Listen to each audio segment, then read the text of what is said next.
Now let's look at consciousness disorder. These children can hear voices because they can hear the fifth dimension. Stop letting people talk you out of your gift.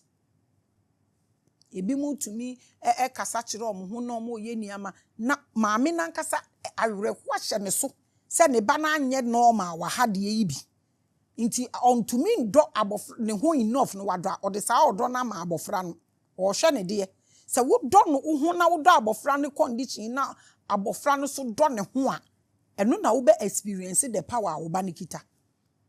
When you ye guide before crowd ye nwensa na ye mfa ye humpo ne ye adwen humpo ne ye structure simple e de ama. We don't understand. You need to be grounded in your gift so they don't make you lose them. We na esa wo ye na wo de ma abofra no ehu hia papa. And if you don't take your children's divine ability into nurturing them, so one just ade we ya me ka tro say body no eye channel bibia to me fam. Nti abofra ne de bibi kese esenya aba no enye wo nko na wahu. What you say? Enye wo nko na wahu baabi a ono wo e wo soro na wunduru ho no so ebi mu ho omo ahu. Nti se wo wade na wunim nia wo de be ya obi tumi hwim firi wunsam. And if you don't take your children's divine ability into nurturing them, that's when they are usually diagnosed with things like ADHD and autism. Se when mo won paya mo mame because oh ye na na de nesi wo chen ni a kire o me ma ne we ndi menye ni se ebinum ho mo ma na me ka kire o mo se me mfa ne nkosku age wanya 1 year pa ye ma no na hwe. Child depression and things like that when to me anhwe wo ba na e na se niama we nyino mo be frefre no mo fre to no so amaka kire se kra na gidin so enye body ebi die ye so high ti obeye so aggressive no jumpy fit no ko school ni e pam no otumi di ni ti boade obi kra window crop so fam kotofom. E den na wo ye about this ebi won how bo omo time bebrebe come back to school. We don't mention these things but omo emotion no munim to omo bo align in the kama but obibi no mo agiro mo no mo the way man no mo the way man no they try to change the child or stay no kura. Meanwhile no with the platforms are who echi so social consciousness ebi woni fie so a or say no the understanding is not there. There are so many things you can do to help them, but these are divinely gifted children. They have hyper awareness that is causing them not to focus in class or learn a craft like the normal 3D child, because your children are seeing and feeling too many things at one time. When we say, Sadia we won, your oncophobia, they can multitask. So, I want to mean ya dear me at the same time. Do you know who you are? What is that? Wouldn't matter. All these diseases and mental disorders found in children are gifts that were not handled well. This results in consciousness disorder. Oh, so when we want to do the reason my focus is on children, my focus is more on children because ye benya ancestors are betumi redeem land na omo na ye omusenu. Omo na ye omusenu. A consciousness becomes a disorder like bipolar or autism. When a high soul comes to the 3D world with a few dimensional senses that weren't handled well, one kasa obehu niama ebesi ebe koba na maame na wawo na nkasa onim hwe. I can't mention names here because ebe too like nkwala ya de na no, we are not doing that. But a lot are going through this, and people that some parents be more relief. A lot of them.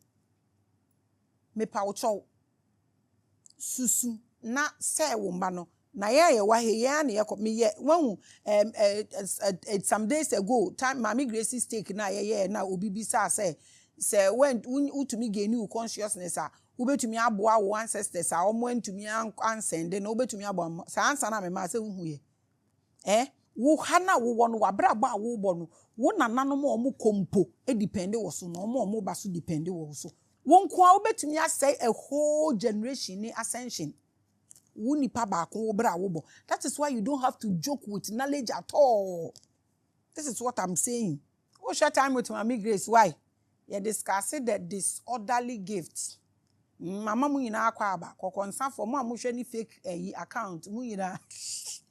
E ba mo akwa aba mo amuso mo nhwe ne nso mo hwe. Ni nyina e ma mo akwa aba mo amuso mo feel say mo hwe a mo de mo betwa mo nkyiro comment. O comment ni ntia bill. Wo mu anya ma wo firi buso entosin. Like you were nobody. Do to hwe la nkyiro comment. Ebi kasa o. Meti asem bia ye mesre sa na me se onipa e mobo a ono anonim. A gift can feel like a curse if not handled and accepted well. For the parent ni bebrebe akeke ha omumba. Parent ni bebrebe ayika ha omumba. Ye me chiro obi din na me ba be ma na answer bi me re Philippa. Ada me kai me din be ba na mabeye.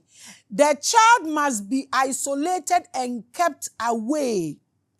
That's because they are not grounded within themselves. Inti omo aye start sa de we na me se makola ni jai school kakra no afi we hu ni enti oja ye no tu wie ye no okọ back se we hu se de wa ye sesei. For example, for a bipolar, you are talking about someone who is experiencing split aura.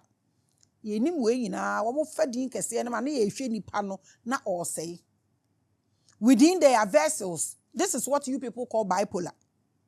That person is experiencing what? A split aura within their vessels. Almost like being double-minded or double-spirited. Entino na yatam edinya to so na ye say ye ntumi nya ho hwe. Abotre ni ho ma ye kura.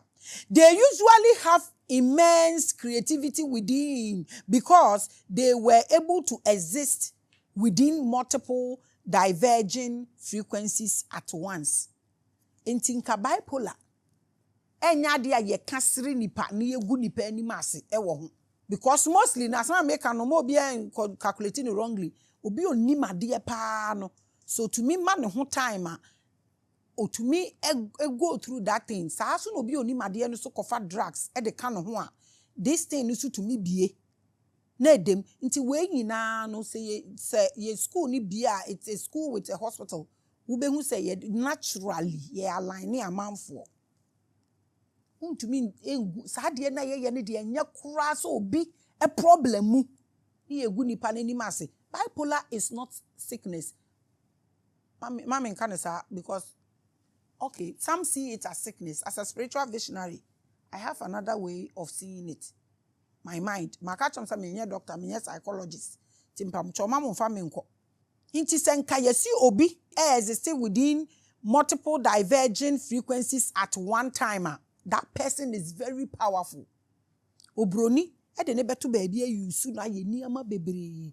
Obibini de ne beto social media so asere. Everything is a mockery to us. Obi ahwe ase eno ne ye didi agora ye neji. Medwin obibini ho amentenase. And if the body is not grounded to take it, then it becomes a sickness on the mind and the body. That is what you people call bipolar. Because it lacks alignment and balancing. Small thing. As I said, this is not medical, but spiritual and consciousness. Me doctor. I'm a spiritual visionary. When you are not grounded in self-love, you will look crazy to people because you are receiving multiple contradictory downloads in a single vessel at one time. Adie to me balancing the papa you love. You don't make sense to people and your vessel is unstoppable because are you possessed and are you open. Most of our spiritual people are going through this. They don't know how to put this together, and they are not humble enough to ask for help. Inti bibi okeka bubom and o kan say ochino kan say wo hwe na ho fasuo ni su atimu so wo problem o nya abotre because e yen say wadu from church. Some of these pastors, some when they are talking now hwe ni dimi na ni de wo tete you could see say so onum bibi pa dia there's something wrong. And so omu bomb semuma ninti e ni se wadu. You must be treated by a medical professional say get it to that level. When a child is more well grounded by the parents and is well rooted in a high energy environment and in a high spiritual environment, their body welcomes their higher nature. Tinam say omo wa abrochire ndi oba wo sa situation ni mu, seek for help. Because there were a lot of opportunities in all these places are places that can align the child. And I found out me can't pay him what else. Even if you project and you don't land well, trouble for you. In fact, I'm from the bishop. Or Kasua Quines Maka. Now, yes, idea will be no one landed well, no nya stroke. Nan ni half ni nanu nyinara no mo de ne ba me wonom ne ye ma ne ho to no na nsanya me hu se wasan start chattes no no o se o san bodanfo obetumi afere die ben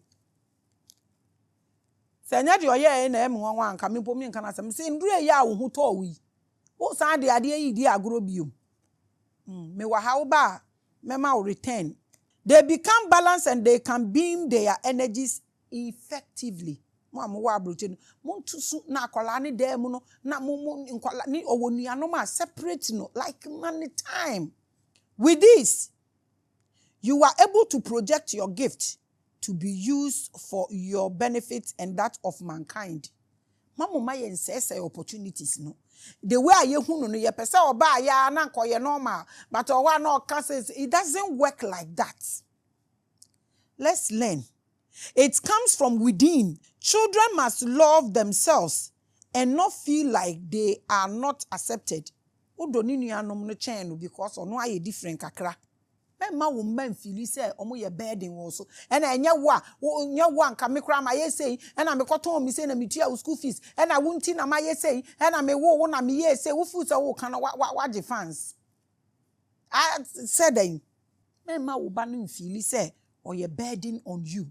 Na usugu ne so na usushe nanim na ode wani bra kono so na wo bu no enye good. Instead, protect their gift.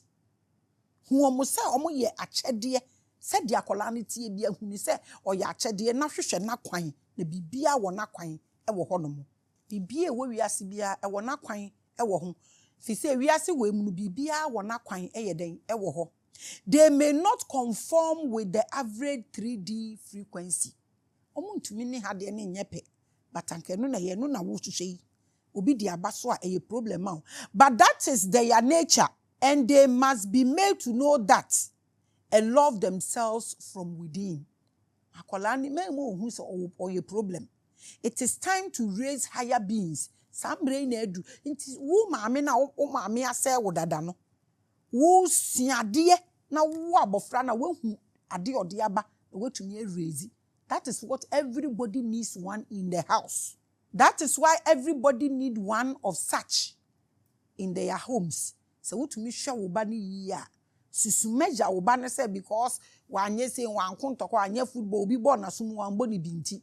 Debi enye ye nyina na yaba for mabedu baby aya bedri. Nenye ye nyina so e na ye program ye. Pacho bebrebe.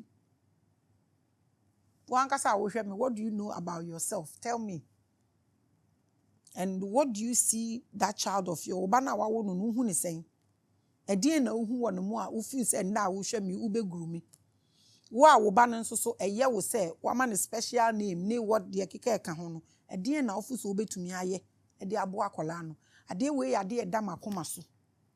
Ye betoa saa enkomo yi so dakuru bi. Na ye nhwe the way a we no. Ye betumi afa no na ya som so that we can go deeper about this. Na se chatesefo na anje angumu a na afa ye kire ekwan ade be fa so no nkakra me ye menu chat ne ade me ebinum but enye pressure wo mpamocho me mpa blood pressure me srem mpamocho wo yesu dim ainti e ha ene nde me de mo ebesi bo se nenam kasa na ye boko asema me kan hia me yiye ba we de maponcho ho kakra bi ye beko deeper about this. Shalom. Peace.